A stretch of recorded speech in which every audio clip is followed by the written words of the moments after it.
Hey guys, I'm Dr. Carrera.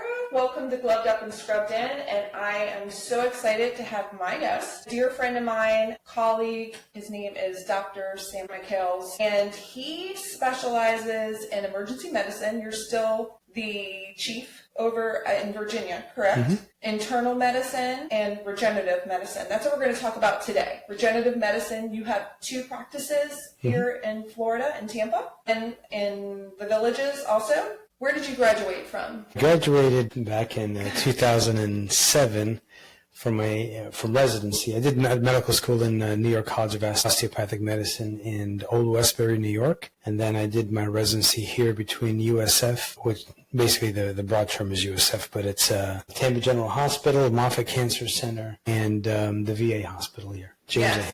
Tampa General Hospital is like a level 1, so that's like a trauma center, right? And then Moffitt, I worked at Moffitt for 5 years. That's a cancer center. And you did some research with cancer, didn't you? Yeah. Esophageal and adenocarcinoma, carcinoma and everything. So this is going to be a nice little leadway into what I know I want to learn more about, and there's so many different patients in the public, stem cell therapy. So going back to cancer, that's where I first learned about stem cell therapy, and that was like, the last resort. Yeah. That was the bone. They would go into the hip, correct? It depends on the type of cancer. I know oncologists use bone marrow transplant in things like aplastic anemia and certain types of leukemia to regenerate or re-stimulate normal blood products to be formed in the body. So yes. So what is the newest technique? So I had the privilege of going into Dr. Mikhail's office in his surgery center, and he has the lab in there and everything, and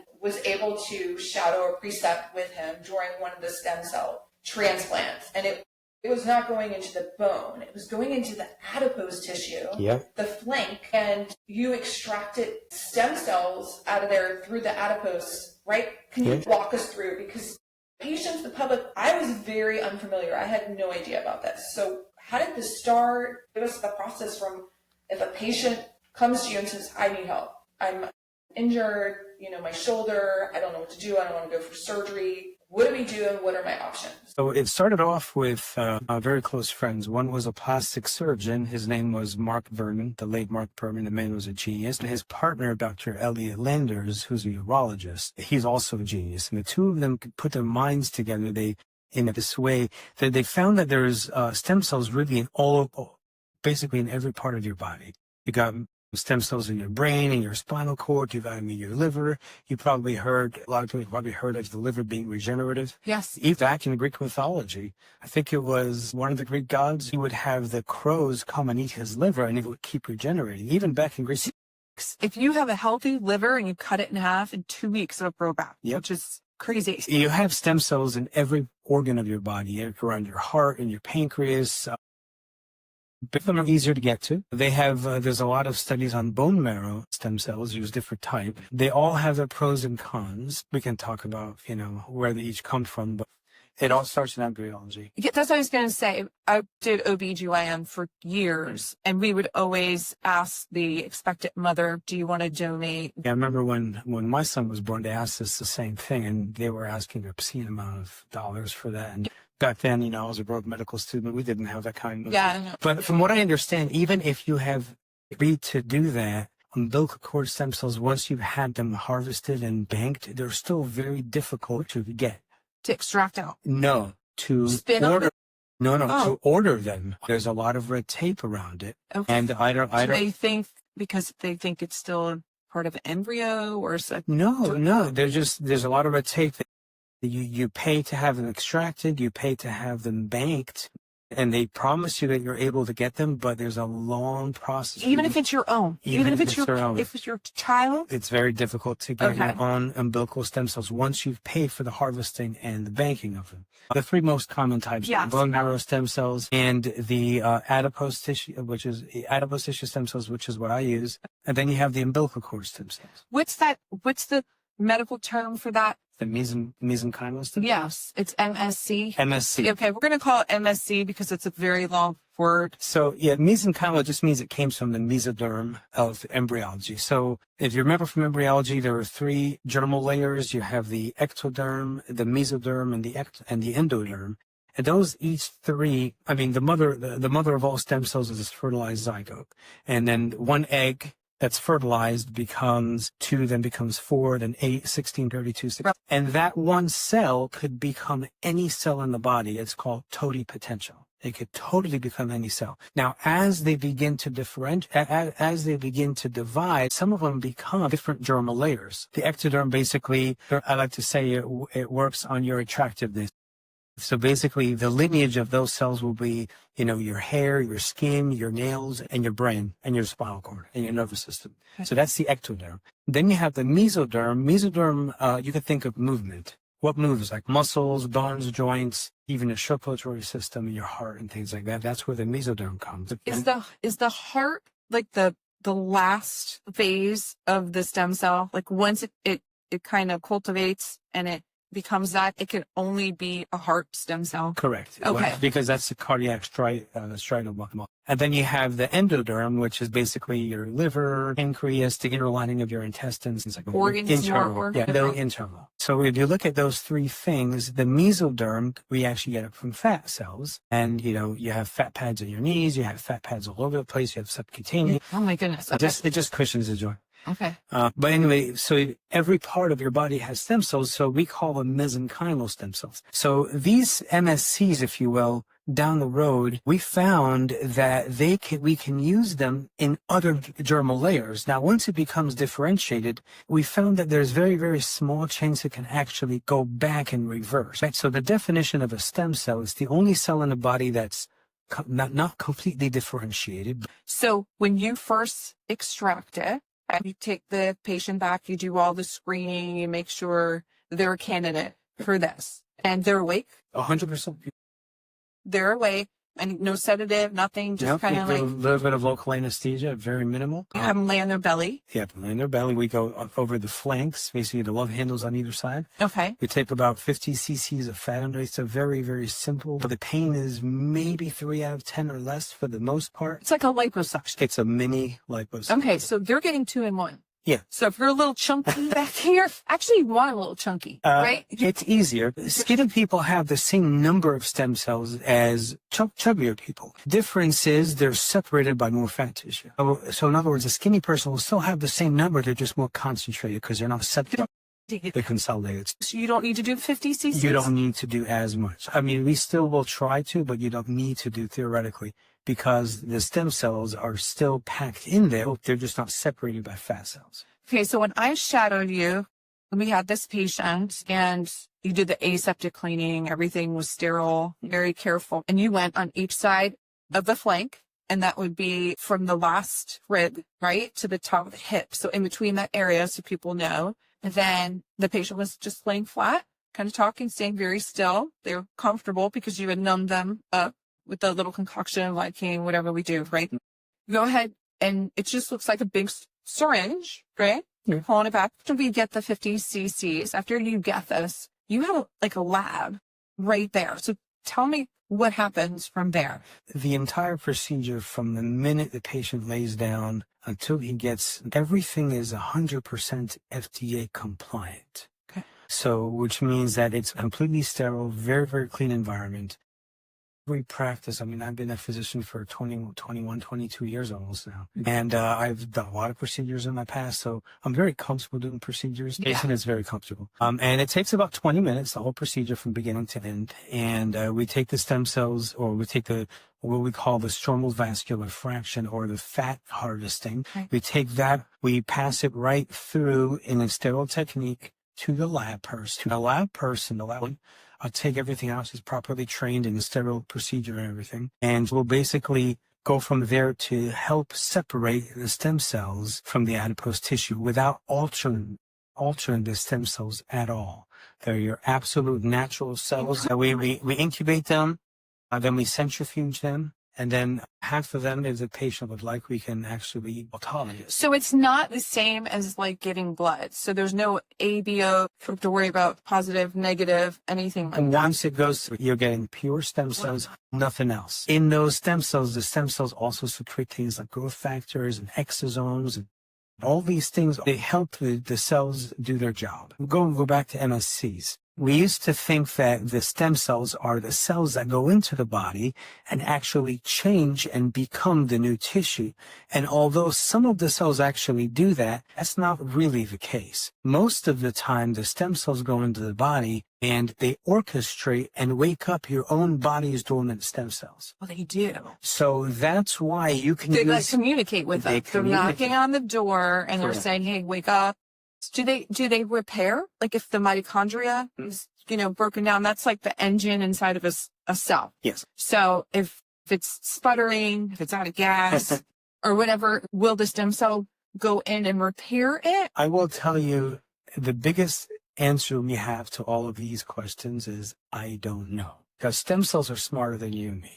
Yeah, very I intelligent. can say they go in there and I can try to tell you the exact process. All that we know is that they won't hurt you. They only have the potential to help. How exactly, that's still yet to be determined. There's tons of research being conducted all over the world. So the interesting thing is if somebody has a problem with their ectodermal lineage, like let's say their brain or spinal cord, MS, multiple sclerosis, or autism, or spinal cord injury, traumatic brain injury, even strokes and heart, things like that. So that's the ectodermal layer. How can a mesenchymal from the mesoderm cell, it doesn't actually turn into those cells. What it does, it orchestrates, it wakes up their own dormant ectodermal cells. Does it cross the blood-brain barrier? Yes, it does. Okay. Those are very, very tiny cells. They do cross the blood-brain barrier, and we found that when you pre-treat the patient with a little bit of mannitol, it actually increases the blood-brain presence or crossing of these stem cells by a factor of 10-fold. Let's say stroke patients and people that had any type of damage in their brain, stem cells can actually help repair this. That's the theory. Okay. And that's what we've been seeing. Right. Yes. Okay. So But again, nothing is 100% in stone yet. So because there's so much research still being conducted, so I can't guarantee if somebody had a stroke that I can help them. I know it won't hurt them. right. Can I help them? Well, I've had other patients that have had success. Okay, but I'm excited about this. Yes, Because me too. I know there is before and after CTs or MRIs of shoulders. Yeah. Before and after injection pens. Yes, absolutely. Okay, so that you can You pretty much can. be like, I can guarantee you will. you will, but People, 1 million case reports. sure. That's not that's not to say that the very next patient will get the same results. Results may vary. For example, we don't know what the patient has going on inside. So, for example, if someone has an area of inflammation that we don't know about, Right. let's say they had severe gum disease, or they had, an infection in their tooth, and there's a lot of inflammation there. And then a patient wants to come in for, let's say, neuropathy, and they want to help their... Neuropathy, tell them what neuropathy. Neuropathy is basically irritation or damage to your nerves, causing tingling, numbness, irritation, irritability, pain. Now, there could be a little bit of inflammation in the nerve area, but there could be a much higher signal of inflammation somewhere else in the body that the patient doesn't And know it's going to about. go there. The stem cells follow the area of inflammation, and they go and try to fix and repair that first. That's one of the reasons why we can't guarantee that you're going to get the results you're looking for. I can pretty much tell you, we've had 0 case reports of infection in our group. We've had 0 case reports of, major side effects or rejection or anything like that. Has it happened? I'm sure you'll find somewhere in some obscure place where somebody injected an eye or something, and, that's not something we do. But there are cases where you have heard some scary things, but again, that's not what we do. I want to go back. So after the patient, the stem cells are in the lab, what happens? Do you inject them that day? So we're supposed to do a cell count on the amount of cells, so we know how much we're actually giving to the patient. But if we don't do the cell count, we technically cannot give it to the patient that day. So some cells...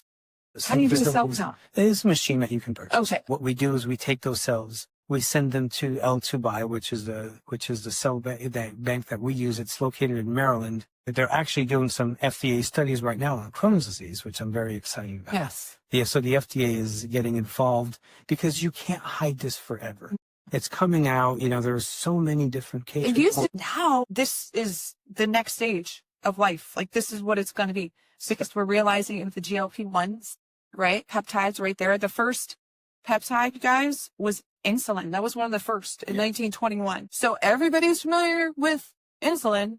And now everybody's familiar with the GLP-1s, right? Well, guess what? There's a whole slew of different peptides and now the stem cell transplants. Okay, so let's say, do you have a machine in there? Does the patient get it in the joint? Do they get it through an IV? It's on what they need.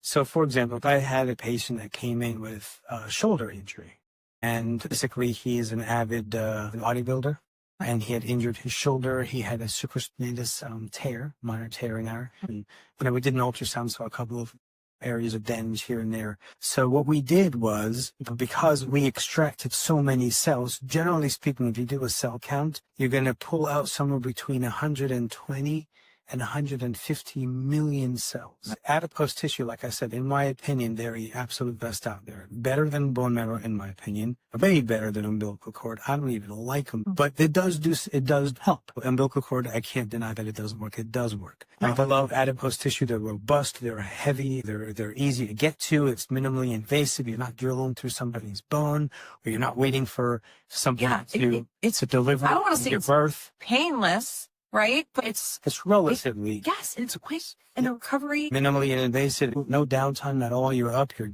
driving, you're showering, you're doing everything you normally are. You can go right back to work after the procedure. So did you give him the injection that day? We injected him in 3 different places in his shoulder. Okay. We did the subdeltoid bursa. Okay. We did the coronoclavicular joint and the glenohumeral joint. Okay. So we gave him 2 cc's mixed with some PRP in each of those spots. And because we had so much stem cells left over, we didn't want them to go to waste. So we gave him the rest IV through a filter. Of course, we filter them several times in the process, from 170 micron filter to 100 micron filter to a 200 micron filter. I mean, it's extremely, extremely clean. The patient knows. So I know I'm not giving the patient anything that could potentially cause a blood clot. So you said you mix it with PRP. Yes. Okay. Right. Can you tell everybody what PRP is? Because that's our next thing.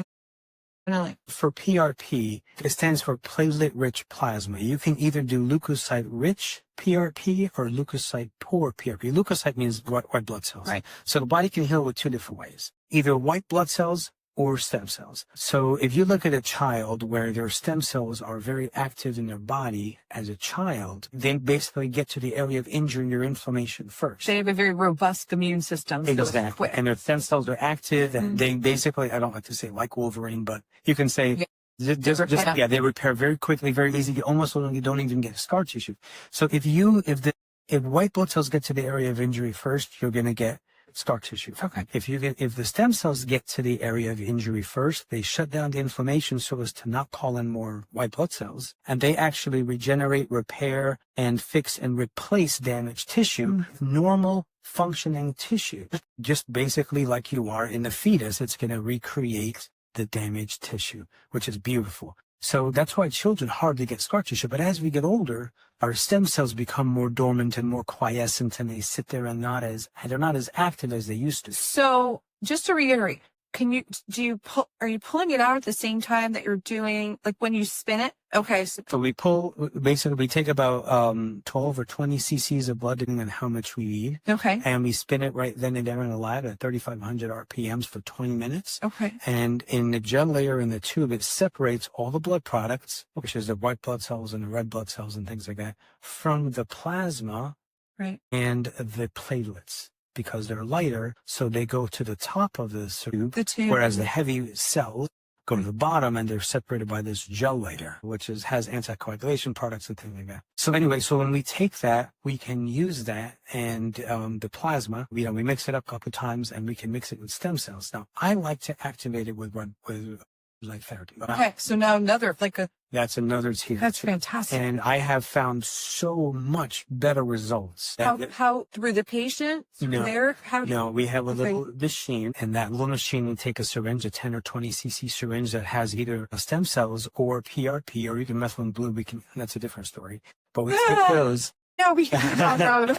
activate the stem cells and the PRP. Basically, we're charging them. We are, if you will, giving them vitality, like a pre-workout, if you will.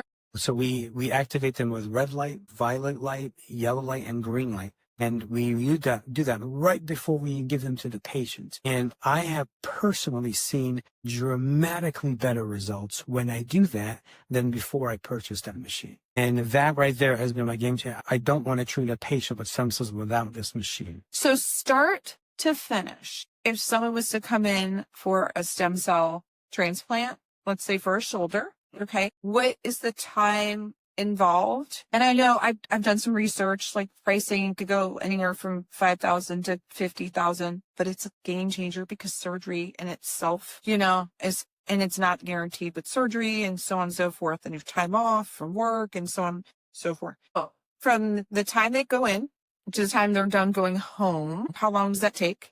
And then what's their downtime afterward? Mentioned pricing.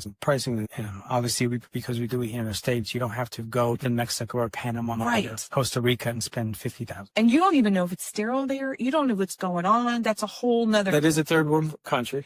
Yeah. So a lot of them are. So you don't know their procedures. Plus, it's a donor. You only get umbilical cord. I think they can do adipose or bone marrow, but for the most part, they mostly do umbilical cord, which I'm not a fan of. It doesn't work, yes, but they're not as robust, and most of them die, I think, at herbicide, and don't quote me on this, but herbicide, where 90% of them die in the first pass of the lung, in the first 2 days. Oh, wow. So that's why when you go there, they have to give you an obsessive amount of stem cells, 300 million, just so they can have 30 million. Injection and IV? How will they do it? Okay, let's forget about that. It's a lot. So that's what they do. Okay. We don't need anywhere near that much. Obviously, pricing is a lot better. You don't have to worry about leaving the country, travel and things like that. But anyway, so the actual procedure to extract the stem cells takes about 20, 25, no more than 30 minutes. And then from there, it takes about an hour to an hour and a half to do the cell count and get the stem cells extracted out of the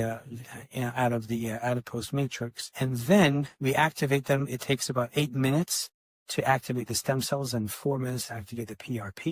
Okay. And this is all being done at the same time. So this is not an additional. It's all being done at the same time. All simultaneously, they're working in the lab. So the 20 minutes, and then after that, the 20-minute procedure of the cell harvesting, and then getting everything done through the lab with the extraction process, that takes about an hour to an hour and a half. And then we can have them ready to go for the patient. IV, I like to push them into the patient as quickly as possible because those cells are valuable, and the longer you leave them out the body, the less vital. So you want to put them in the body right now. Okay. So I put them in a 100 cc bag and flush it in as quickly You as open bolus, right? Wide open bolus. Okay, got it. And that's pretty much it. The injections take seconds. I mean, depending on where I'm using, whether I'm doing the shoulder or the hip, I like to use ultrasound because if you're doing the subdeltoid bursa, you have maybe a 1 millimeter space. So if you go blindly, there's a good chance the technician or the surgeon is going to miss it. Mm. So you always want to do it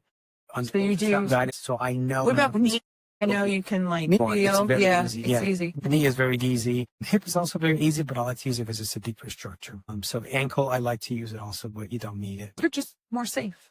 It's better for the patient. Yeah. And it doesn't cost them anything for me to use it. So I always like to do it just for an added precaution and also to give the patient more peace of mind that I'm leaving no stone unturned on everything I possibly can to ensure they get the best results. So they have somebody drive them home only because they've been through everything? No, they can drive home. Now, some patients are very squeamish of needles, and they want to be put to sleep. I had a patient once that, he's a supercross racer, very well known in the community. Yeah. He's had pain for 12 years, daily, 7 out of 10 or greater every day for 12 years. Oh. He broke his femur, had internal rod placement. He trashed his right knee, his right femur. He had an anterior inferior labral tear in his hip because of multiple dislocations. So he had severe pain, and he's not a pain guy. He doesn't like pain medicine. He won't even take an ibuprofen. So he's been living with pain for 12 years. And he didn't want to have the injections without being put to sleep. I don't like using a lot of lidocaine because lidocaine is toxic to stem cells. Sure. You could use benzocaine; it's a little bit less toxic, but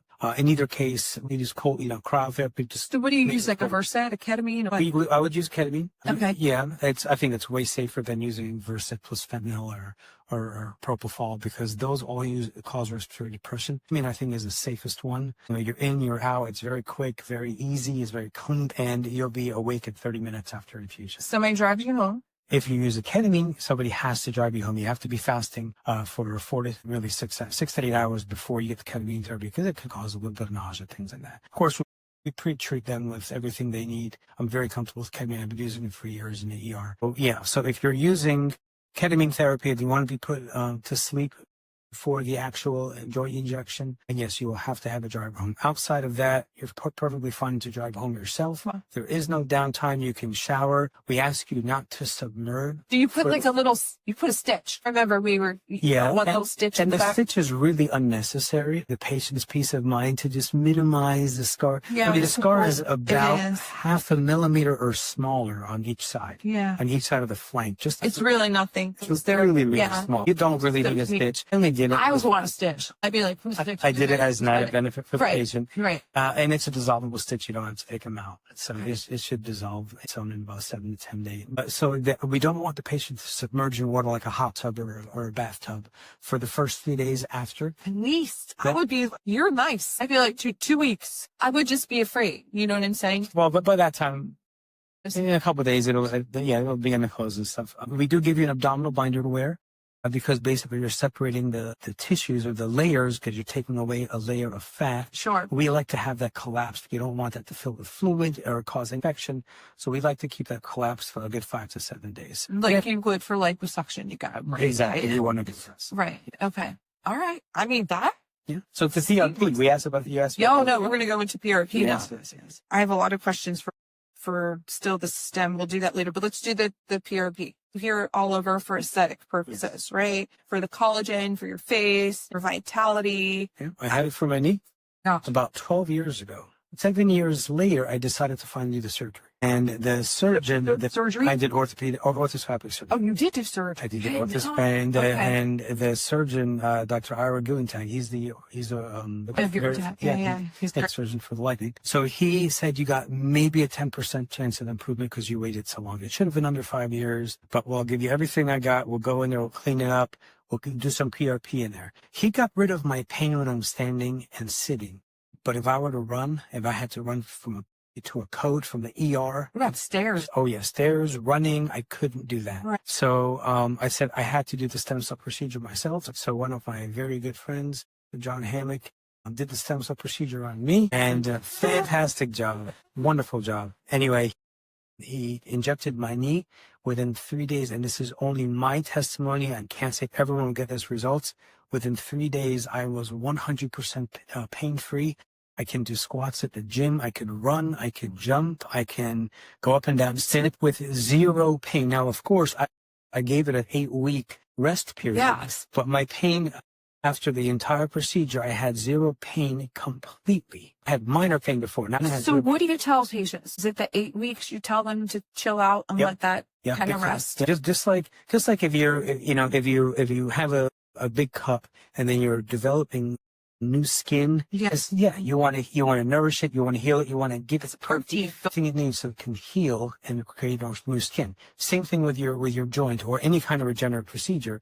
You want to give it time to heal. You don't want to cause damage or pounding or damage to it where you're creating vibrations and destroying the matrix of what it's trying to repair. So I know the difference. We talked about with the stem cell and the PRP. Why did you go with the PRP versus doing stem cell? Back then, I didn't even know about stem cells. Okay. It was still brand new. I mean, we're talking several years ago, 12 years ago. And stem cells really, I think the first time stem cells has even been mentioned was maybe early 2000s. I feel like they've kind of come together now, but I guess the PRP was way before. So right? What we like to do, why do we use PRP with stem cells? I like to give the stem cell everything it needs. It's kind of like baking a cake. So if you leave out an ingredient, you may not get the exact result you're looking for. Yeah. Optimize the patient's nutrition with Myers cocktails. I want to, give them clotho. It's a naturally forming substance that the body produces. It actually helps with anti-aging, helps with rejuvenation, increases the length of telomeres, basically keeps you young and strong and healthy and basically vital. It's from the kidneys, and then also like working out. You want to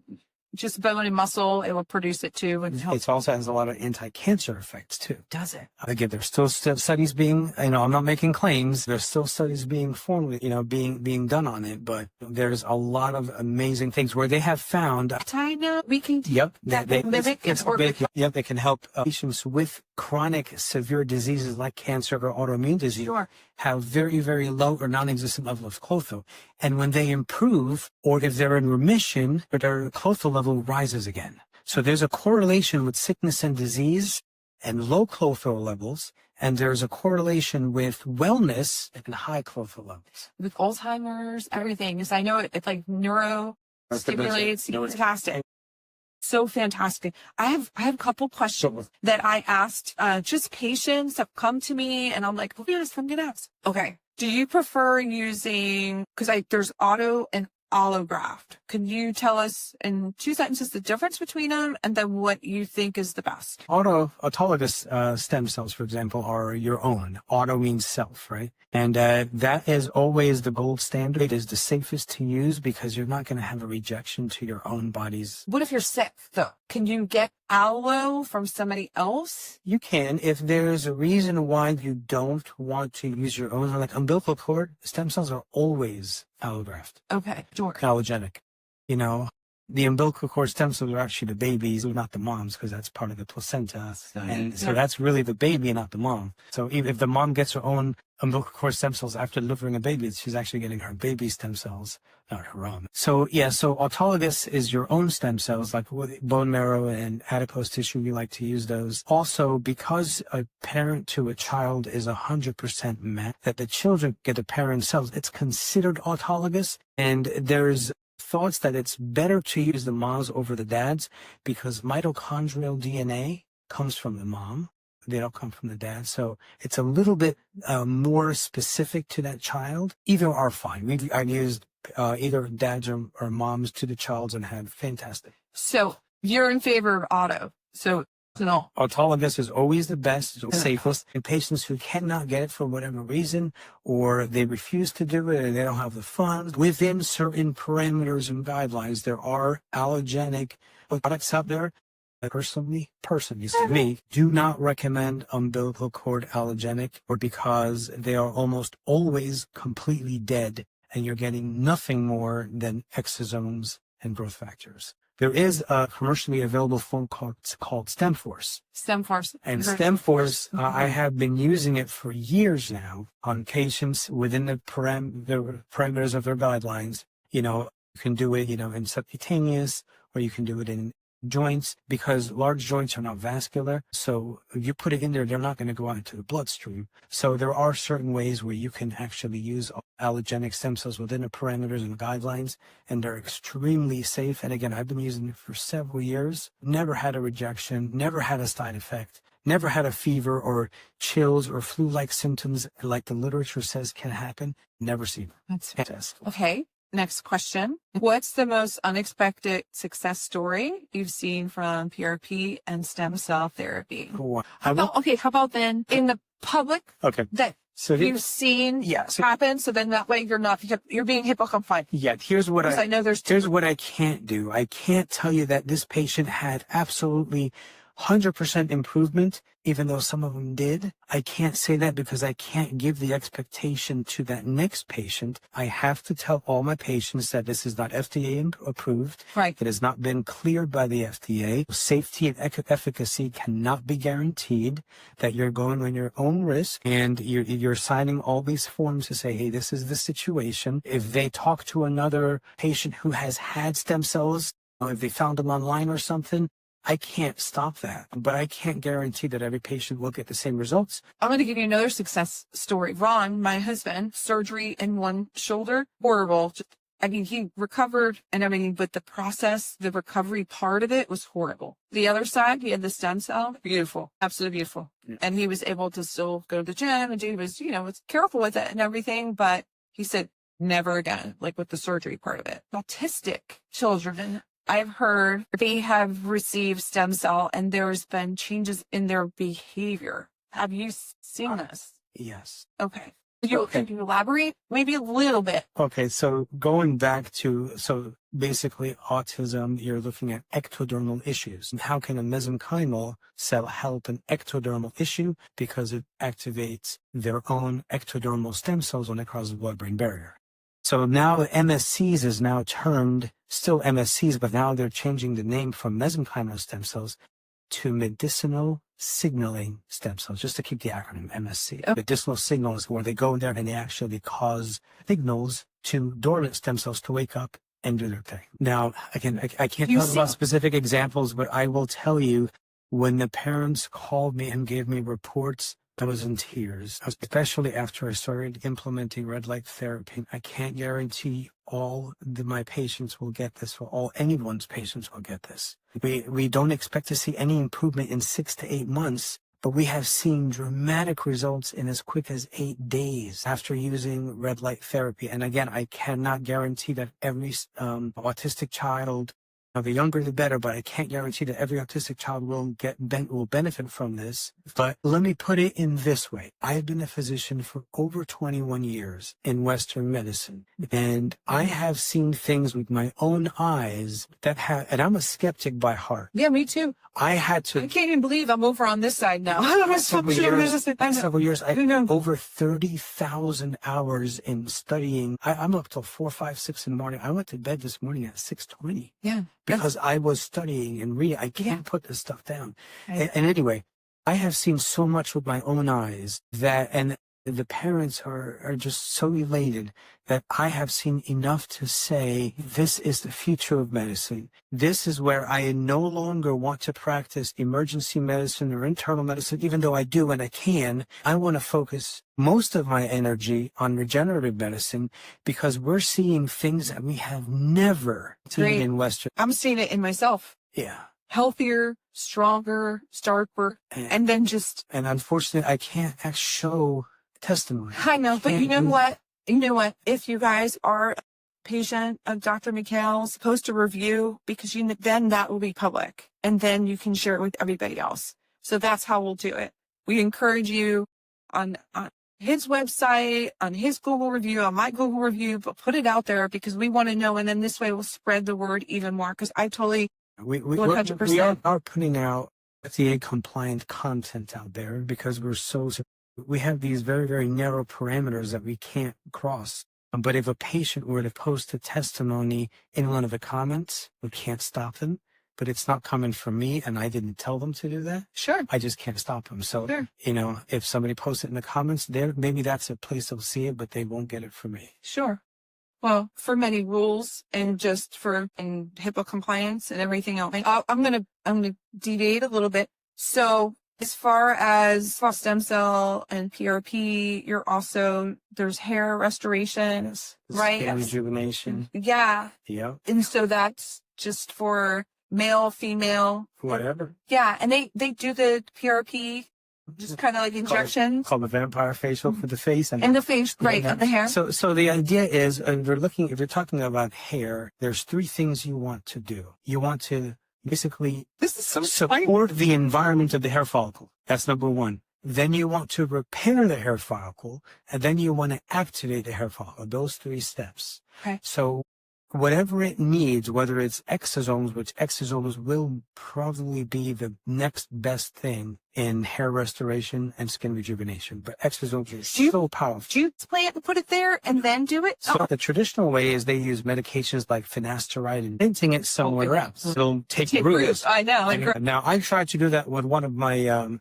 cypress trees at the house. Black thumbs with that is a whole nother way. You get it. So we don't now there are clinics out there that do both, and they have fantastic results. In our clinics, we only do regenerative medicine. So between PRP PRP and exosomes and stem cell. I think the three of those are the holy grail. And of course, there's other things like GHK, copper, which is a peptide. All the peptide. So they can, the public, the patients, anybody out there can reach out to your office, to your website. They can see everything you offer. Yeah. And again, we're limited to what we can post on the website. If they can call, they can always call in and get a telemedicine consultation, come in for a quick call. Each individual patient look at everything. We look at your history, your lab. It's a very in-depth. Yes.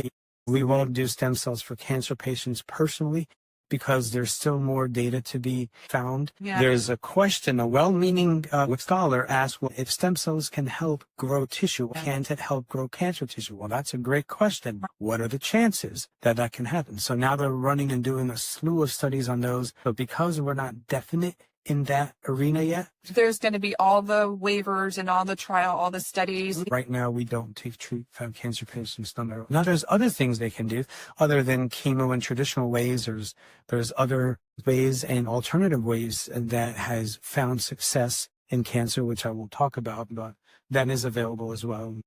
You know, if you want to talk about a one-on-one consultation, I'll give you options just to educate you, but all decisions will be made by you. So much information. Sure, you probably have tons of questions. You guys can leave them in the comments. You can reach out to Dr. Mikhail in his office, Triunity Wellness, and I will leave all the information on there, the contact, the phone number, where he's located. It's here in Tampa and then also in the Villages. And it was a pleasure. Thank you. And I'm so excited. And yeah, we'll come back again and maybe spin off on something else with regenerative medicine. Questions again in the future, reach out. And thank you for joining us. I'm gloved up and scrubbed in. Have a good one.